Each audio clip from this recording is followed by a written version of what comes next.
Bonjour tout le monde, on va parler de Upwork, qui est une plateforme de freelancing en ligne qui vous permet de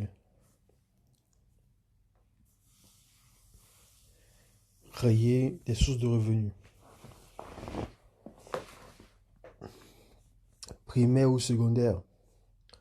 Donc c'est une belle plateforme pour tous ceux qui veulent développer une activité génératrice de revenus en ligne.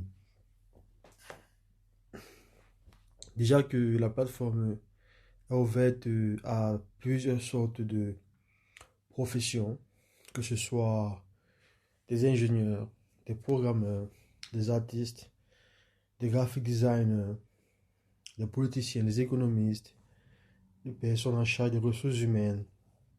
Bref, ils ont une panoplie de talents dans la plateforme. Et en tant qu'une personne qui recrute et travaille pour des clients, je peux vous assurer que vous allez trouver les talents nécessaires que vous cherchez pour vos projets. Bon, maintenant pour ceux qui aimeraient joindre la plateforme, il est important de savoir que ceux qui réussissent dans la plateforme sont ceux qui sont spécialisés dans un domaine ou deux domaines précis. Déjà que il est possible d'avoir plusieurs profils spécialisés dans la plateforme, différemment de LinkedIn où tu ne peux avoir qu'un seul profil. Sur Upwork, tu peux avoir un profil général et deux profils spécialisés. Disons que tu es un économiste, mais qui aussi a des compétences dans le graphic design et dans l'écriture des articles. Tu peux avoir un profil général en tant qu'économiste et deux profils spécialisés, l'un dans le graphic design et l'autre en tant qu'écrivain. Donc c'est magnifique, c'est une belle plateforme qui est magnifique, avec un très bon processus de paiement. Il y a des possibilités d'être payé par PayPal, d'être payé par Payoneer, d'être payé directement à ton compte bancaire. Donc je pense que tous les pays peuvent être éligibles pour l'obtention des fonds d'Upwork. Personnellement, moi, j'utilise Payoneer pour faire les retraits, mais je pense que les moins chers sont PayPal et le dépôt direct dans le compte bancaire. Donc, comme je disais tantôt, c'est une très belle plateforme. Tout le monde peut y avoir accès.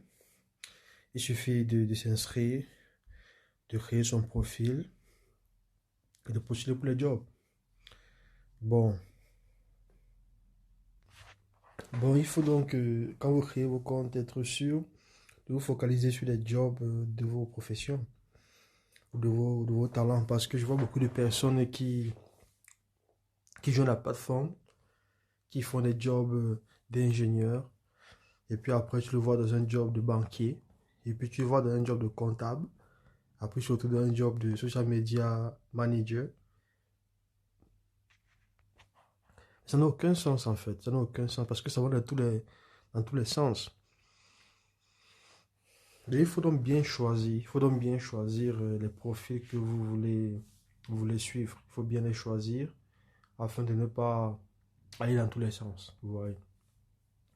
La plateforme classe les freelancers en fonction de leur succès dans le site. Donc lorsque vous rejoignez la plateforme, vous êtes un freelancer normal.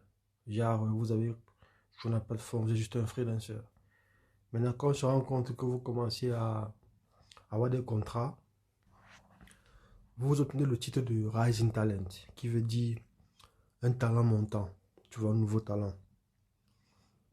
Vous réussissez donc à travailler et à signer des contrats de temps en temps. Maintenant, si vous réussissez à traverser la barre de 1000 $, vous devenez un top rated freelancer. Ça veut dire que vous êtes parmi les 10% des membres de la plateforme avec un gain d'environ 1000 $ en total sur 12 mois. Après le badge de top rated, vous devenez top rated plus. qui est un badge que possède juste 1% des membres de la plateforme. Donc après cela, si vous réussissez à avoir une très bonne performance, vous devez top rated VTET. Et le top rated VTET est le dernier niveau dans la plateforme. Ça veut dire que c'est le badge le plus élevé que possèdent les freelancers de la plateforme, qui prouve que vous êtes parmi les experts dans votre domaine dans la plateforme. Bon, c'est vrai que ça prend du temps pour certaines personnes de bouger de Rising Talent ou alors de freelancer normal à top rated VTET. Il y en a qui aussi ça le fait en moins de 3 mois, en moins d'1 mois même. Donc cela dépend de vos capacités, de votre compétence et de votre professionnalisme dans la plateforme. Donc pour réussir à évoluer, il faut d'abord faire attention au feedback que vous recevez des clients. Donc lorsque vous faites un boulot, il faut tout faire dans la mesure du possible d'avoir 5 stars, 5 étoiles sur tous les boulots que vous faites. Parce qu'à chaque fois que vous faites un boulot, le client vous note sur 5. Et ça dépend, la note dépend de votre communication, de votre travail, de votre accessibilité et de votre professionnalisme, bien évidemment. Donc, lorsque vous réussissez à pouvoir emmagasiner plusieurs étoiles, mais que vous réussissez à offrir un travail de qualité à des clients et que vous avez le temps, réussissez à engranger beaucoup de fonds, beaucoup de revenus, votre statut dans la plateforme augmente. Et aussi, un des éléments essentiels est la vérification du profil.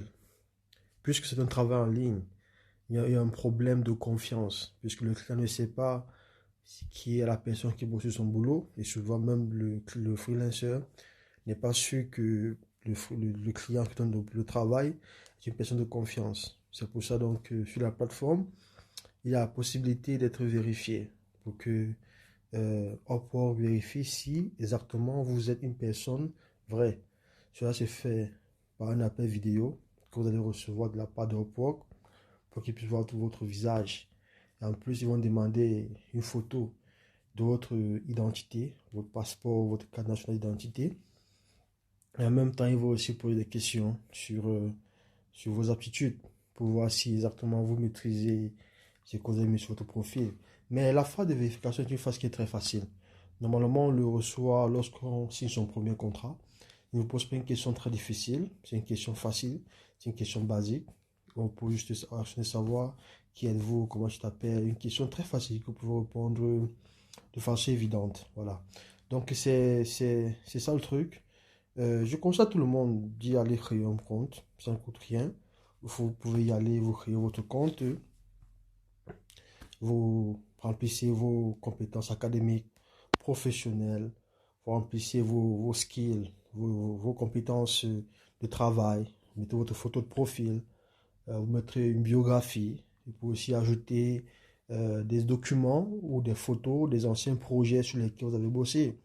Il y a même une possibilité d'avoir sa propre boutique de projet, c'est-à-dire qu'en tant que freelancer, vous pouvez mettre sur votre profil des projets qui sont déjà prêts pour que les clients viennent tout simplement acheter. Disons que vous êtes une couturière et vous confectionnez des habits. Donc, vous pouvez mettre des photos des habits que vous avez eu à faire auparavant ou des habits que vous pouvez faire. Et vous mettez des prix. Disons, une robe 10 dollars, un pantalon 500 dollars, une jupe 1000 dollars. Le client, au lieu de venir poster un job en cherchant un confectionnaire d'habits, peut tout simplement venir sur votre profil et commander la robe, vous payez votre argent, automatiquement vous faites le truc, vous l'envoyez le produit. Donc c'est une belle plateforme, je conseille à tout le monde d'aller y créer un profil, et ça ne coûte rien, c'est facile, c'est accessible à tout le monde, c'est une très belle plateforme qui augmente de jour en jour.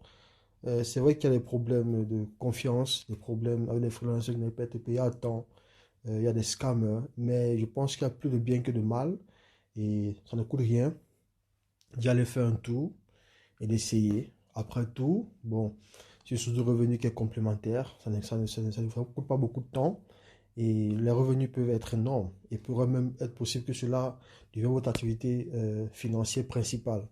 Allez, bonne chance, on est ensemble.